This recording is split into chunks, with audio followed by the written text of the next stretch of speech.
Buen día, gente, espero que estén bien. En esta ocasión los invito a conocer el tema del podcast de hoy, llamado La industria cultural, la política y la economía argentina a mediados del siglo XX. En aquellos años, casi todas las personas lucían sus sombreros, especialmente los habitantes de las grandes ciudades como Buenos Aires y Córdoba. Aprovechaban al máximo la radio poco antes de que la televisión irrumpiera en las calles y las casas. La industria editorial estaba en su apogeo y el territorio argentino era algo diferente al actual. Las editoriales argentinas de ese momento, siglo XX, Sudamericana, Ateneo, Paidós, Capeluz, entre otras, conquistaban tanto el mercado nacional como el mercado externo. Habían logrado producir muchas divisas gracias a las decenas de millones de libros que se exportaban. No solo las iniciativas privadas literarias nutrían las industrias culturales, sino el mismo Estado. Durante la presidencia del general Juan Domingo Perón, se llevaban a cabo concursos para elegir a las mejores novelas, obras de carácter humorístico y de radioteatro. Se trataba de una iniciativa de la Comisión Nacional de Cultura. A partir del año 1950, el elenco de teatro de LRA Radio Nacional, Las Dos Carátulas, cuyo longevo programa fue creado para la difusión de varios escritores de Argentina, incluyeron a Leopoldo Marechal, María Angélica Bosco, Conrado Nalé Roxlo y María Luz Regas, entre otros muchos ejemplos. La radio en particular se complementaba con la literatura, incluso más que el cine, y también con la política. Para 1951, el régimen peronista continuó y hasta profundizó su control de los medios masivos de comunicación. Las imágenes de los jefes de la nueva Argentina estaban en todas partes, en las escuelas, en los cines y hasta en la primera transmisión televisiva. Me refiero a Juan Domingo Perón y su esposa Eva Duarte de Perón. Esta transmisión se hizo el 17 de octubre del año 1951, Día de la Lealtad Peronista, y emitida por LR3 Radio Belgrano.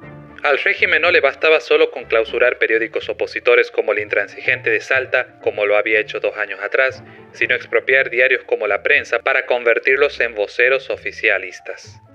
En este caso se transformó en vocero de la CGT. Además, Juan Domingo Perón y Eva Perón se aliaron con figuras importantes de la cultura como Enrique Discépolo.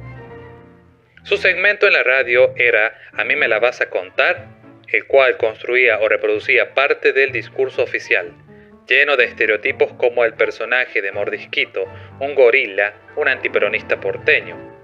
Pero al hacerlo, acentuaba el enfrentamiento peronismo-antiperonismo. Sí, Mordisquito, vos sabés que no debés volver. Como sabés que en el cuarto oscuro, tus candidatos y vos lo van a votar a este gobierno, que callate, sí, yo sé lo que te digo. Mira, si esto no fuera tan serio y se pudiera hacer la broma, me gustaría que los peronistas todos se votaran, ¿sabes para qué? Para verte disparar al extranjero horrorizado por el triunfo. Aquella confrontación tiene una compleja historia que se remontaba a los años del presidente de facto Fascher. Una oposición entre fascismo encarnado en Perón y antifascismo visto en las figuras políticas del líder radical José Tamborini junto con el embajador estadounidense Spurley Braden. Se trataba de una polarización cultural, así se lo llamaba en ese entonces, no grieta como se repite tanto hoy, al menos al momento de hacer este podcast. Esa división era enorme. En el imaginario social, la oposición peronismo-antiperonismo puede analizarse en distintos ámbitos. Fue el caso del uso de términos como cabecita negra y descamisado por parte de los primeros antiperonistas. Mientras que el primer término hacía referencia de forma despectiva a los migrantes del norte argentino, el segundo estaba vinculado a los sin camisa que conformaban la masa obrera. Sin embargo, dichas palabras fueron incorporadas por los peronistas y tuvieron un lugar especial en su doctrina. Hay que comprender ese contexto. Entre 1950 y 1951, la doctrina peronista se había vuelto una doctrina nacional.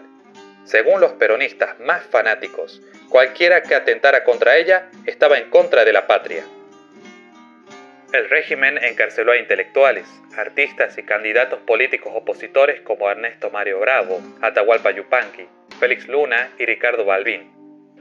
Estas detenciones se hicieron antes del intento de golpe de Estado de 1951. Se las llevaron a cabo a través de la Ley de Desacato. Muchas de estas figuras se habían solidarizado con los huelguistas ferroviarios que exigían aumentos salariales como los de la Fraternidad, sindicato de transporte. pero que de todos modos fueron reprimidos por el gobierno peronista. También eso les pasó a trabajadores gráficos, obreros de los frigoríficos, de industria azucarera y bancarios. Lo llamativo de las huelgas ferroviarias de 1950 y 1951 era que se dieron como consecuencia de la estatización de los trenes por la incorrecta gestión gubernamental. Otras personalidades políticas fueron detenidas durante la campaña electoral del 51. Por ejemplo, Alicia Moró, quien era candidata junto con otras mujeres para ser diputadas nacionales por el Partido Socialista, según su biografía realizada por Mirta Genaut. Fue un suceso insólito porque no pudieron participar en las primeras elecciones nacionales en las que las mujeres argentinas tuvieron parte. El sufragio femenino de ese entonces estuvo impulsado por la maestra y escritora Rosa Bazán de Cámara, proveniente de La Rioja. Ella estuvo a cargo de la Comisión Pro Sufragio Femenino. Es indudable este paso histórico en la cultura política argentina, pero como anteriormente escucharon, su concreción fue contradictoria. A diferencia del feminismo de ese entonces, el peronismo tenía una práctica más patriarcal y divisoria. Eso se notaba en la organización de sus partidos políticos entre el Partido Peronista Femenino y el Partido Peronista Masculino, del cual dependía. Así lo describió Félix Luna y contrastaba con otros partidos como el socialista que organizó Alicia Moró.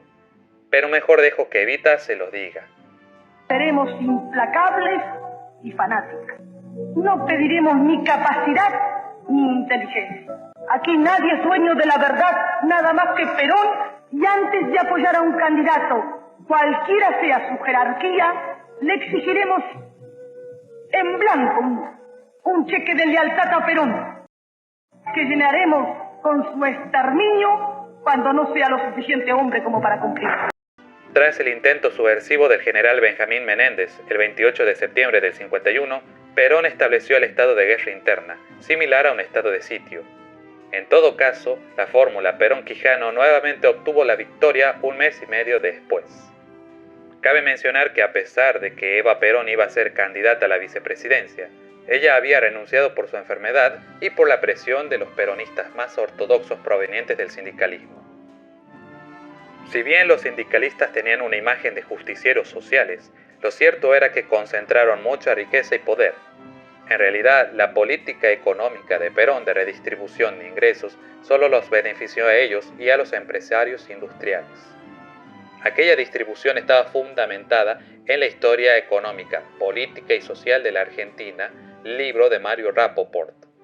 Mientras tanto, la cultura del trabajo sufría una transformación en la que el aparato productivo empezaba a estancarse y se incentivaba un mayor consumismo, y hubo un déficit fiscal seguido por una caída salarial del 26% y la llegada de un fenómeno que se volvió común, los brotes inflacionarios. Explorando otros ámbitos, los lugares recreativos prosperaban en nuestro país.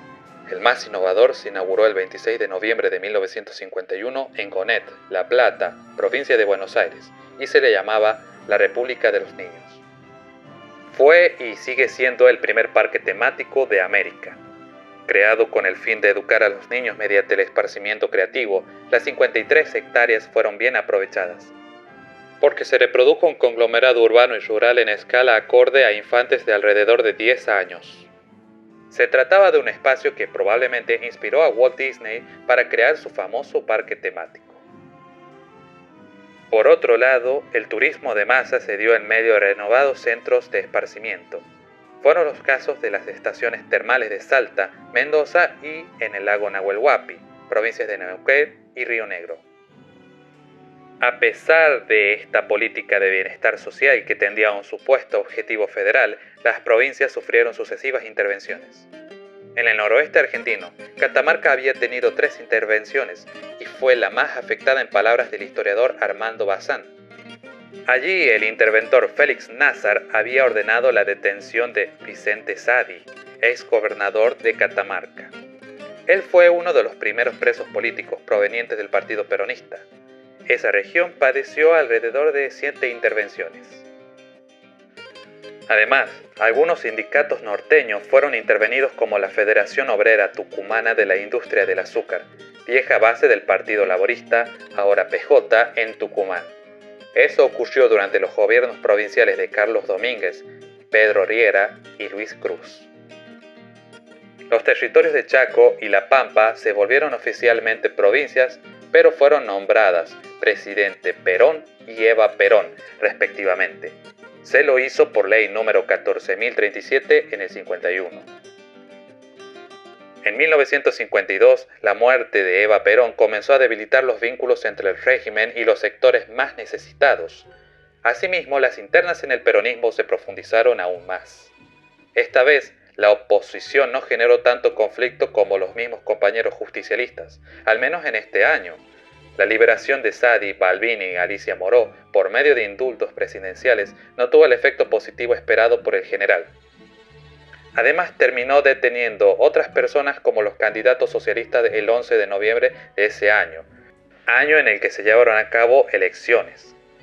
Todavía seguía vigente el estado de guerra interna mientras Perón siguiera en el poder, tal como escribió Robert Potash en Las Fuerzas Armadas y la Era de Perón.